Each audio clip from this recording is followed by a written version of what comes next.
You know, I look forward to repaying them, and you know, hopefully after the Brenneman fight, I mean, man, after the Barbosa fight, I was going to get destroyed. I'm a terrible fighter. I don't belong in the same cage as him. Then after that, a few fans started to come around and give me a little bit of props. After the Brenneman fight, you know, I got a little bit more recognition, and you know, it's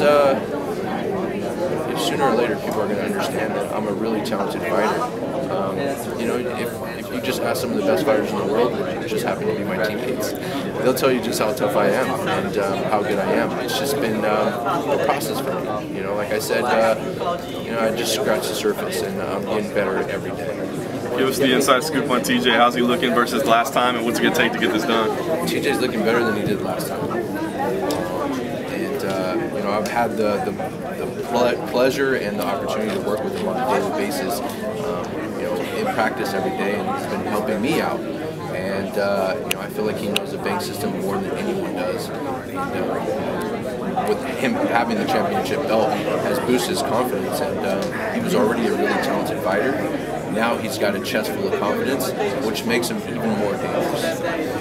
And completely outside of your fight, NFL season's about to kick off. I know Niners! Let's say I know you're a football fan, man. How forward are you looking at that, and do they have what it takes to get it done this year? I'm hoping, man. Cap hasn't looked so good this year, but you know, it's early, it's preseason. I actually got the opportunity to go watch the practice, and they had the practice at the new stadium, so that was really cool. And you know, just being a part of that, seeing the new stadium, and the UFC setting up that opportunity for me to go there, meet the players. I got to meet Coach Harbaugh. It was just like, man, it was awesome. I've been a Niners fan since I was a kid. You know, don't play that because I'll probably get a bunch of haters. He likes the Niners, he sucks, he loses. Then the line's going to shift. I'm going to be the underdog even more. So MMA fighters should be Raider fans only. Raider fans only. TJ's a Raider fan. Is he? Yeah. Well, that's too bad. Danny, what's your situation with Duane after this fight? Because you know he's going back to Colorado. I mean, is he going to continue working with him? I'm going to continue to work with Duane for the rest of my career. So, you know, being that we have 7 guys on the team, there's, you know, a slight chance that we'll have multiple guys on the card, on one card. So that would, you know, save the cost of him flying out. But if I have to, I'll fly to Colorado and work with them, you know, 2 weeks at a time. And you know, there's been a huge improvement in my game and all-around game, not just so much of the striking, but you know, my psyche and everything associated with fighting. I've learned so much. I mean, you're talking about a guy who's been competing in combat sports for the majority of his life, and he's one of the most talented fighters. He's got the fastest knockout in UFC history. So, you know, for me not to work with him just doesn't make sense. It just doesn't make sense. I mean, because you know, right now he's what, there 4 days a week and he's teaching the class. Yeah. But how much time would you need to like really see improvements under him though? Like you say, you'd fly out to Colorado if you had to, if you couldn't make it out here for some reason. You fly out to Colorado for like 2 weeks. Is that enough to like really learn? Do you need like that daily? I feel like I have the basics, you know, the basics of the Bang Muay Thai system now. So, you know, I think that would definitely help. You know, he's such a great coach in terms of bringing out, you know, talent in his athletes. I mean, just look what he's done for the team. We were all talented athletes before he got there, but as soon as he came, he slowed everything down, he put it together, and we've been on a tear since he's been here. So, you know, not only that, but I respect him as a man, I respect him as a coach, a husband, a friend, a father. He's just a great dude, man. I can't say enough good things about him. And, yeah, man, he's awesome. There's no way you can learn his system because he's constantly changing it. There's a running joke in the gym that he hasn't slept in 3 years. So when you see him, if he was here right now, you'd see him slipping punches, shaking heads, going to his phone, writing things down, and you know, it's just he's constantly evolving his own system, and that's the type of coach you need. Is it better that he lives with TJ or than you in terms of, is he clean? Does he do his dishes? I don't know. Is he a better roommate as long as TJ has to? I don't know. I haven't heard any bad things about him, so I guess you know, he must be good. But even if he was the dirtiest person in the world, I'd love to have him at my house. And having the best coach under your house, under your roof, doesn't matter, huh? No, it doesn't matter at all. What are you walking out to? What song? He's walking out to some Red Hot Chili Peppers. You got some Jay-Z 30-something. 30-something? 30's the new 20.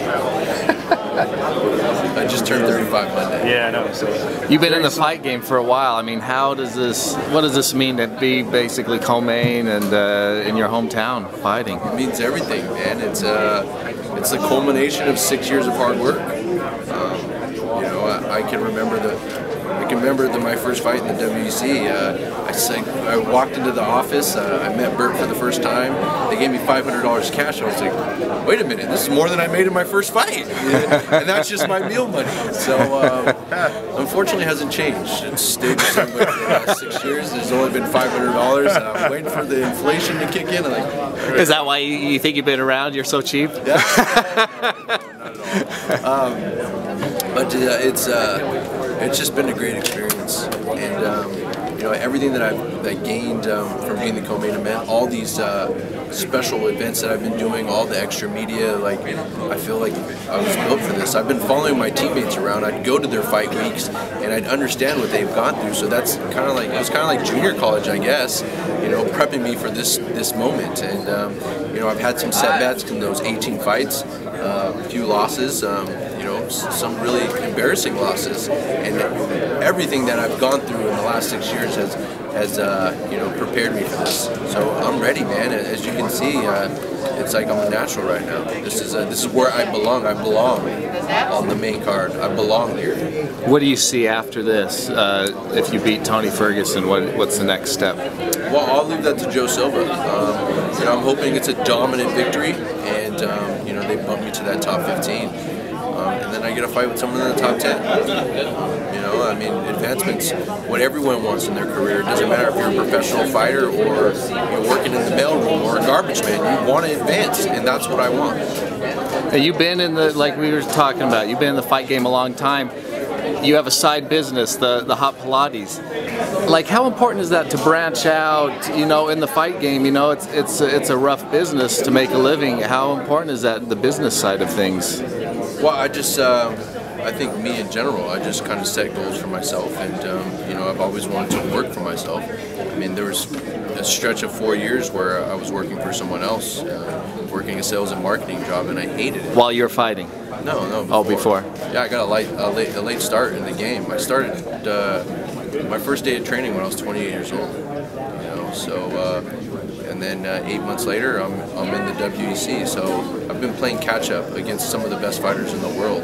And now all my hard work, you asked Uriah, that first 6 weeks that I was here in Sacramento when I made the decision to be a professional fighter, I was in the gym literally 7 to 8 hours a day. And he's just like, dude, you got to go home. And I'm just like, well, I have so much that I need to learn. I keep getting submitted. I don't understand what the fuck's going on. So you know, I've been playing catch up. And as we know, the best fighters I mean, some of the best fighters in the world were in the WEC back when I was in there. Oh yeah, for sure. Cowboy, Pettis, Bendo, Poirier, Lamas, myself. You know, it was tough back then. It was cutthroat, and there wasn't that many lightweights, but they were all, as you can see, in the top 10. Yeah, and you know, looking back at that, when the Pride fighters came over, they didn't do as well as the WEC fighters. Obviously, with the lighter weights, they were the only ones coming in. But even at lightweight, I don't think people expected the WEC fighters to do what they did. I'm not even.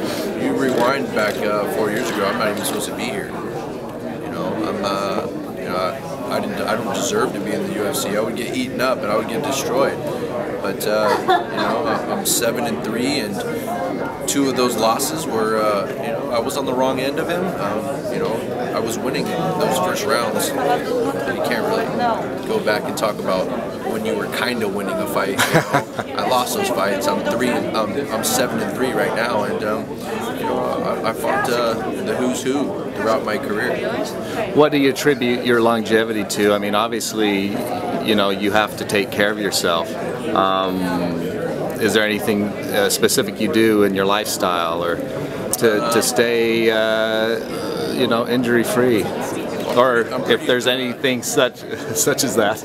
Yeah, I do take care of my body, and you know, I preach that to some of the younger guys on the team. It's I get a massage once a week. I get 4 massages every month. You know, I take ice baths. You know, anytime I have a nagging injury, I throw ice on it right away. I know it's a rough sport, but I've been wrestling also. Wrestling, you know, my body's beat up, but for some reason or another, I'm you know, fairly healthy. I haven't had any surgeries.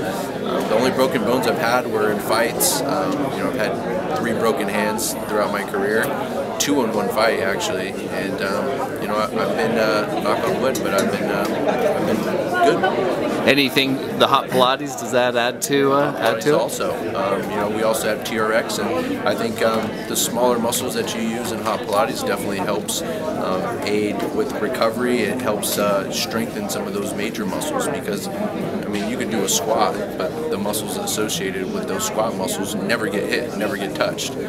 All the hip, your power comes from your core, and the Pilates is more of a core-based workout. How do you see this fight going with Tony on Saturday?